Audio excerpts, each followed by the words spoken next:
Hi everyone, welcome back to a new episode of Apps Academy. Today in this video, I'm going to show you how you can change your payment method on Binance account.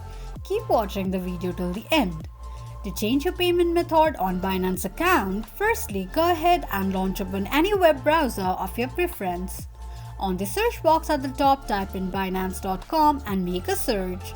The official page of Binance account will appear on the screen. Tap on Login option at the top right corner of the page. Log into your Binance account using your login credentials and the home page of your Binance account will appear on the screen.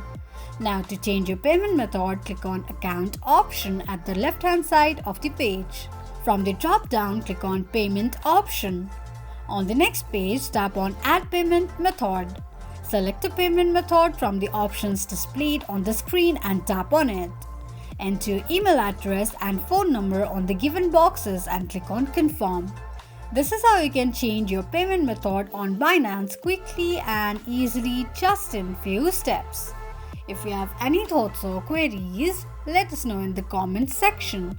Don't forget to subscribe to our channel. Also press the notification bell icon so that YouTube will notify you whenever we post a new video. I hope this video was helpful to you. Thank you so much for watching.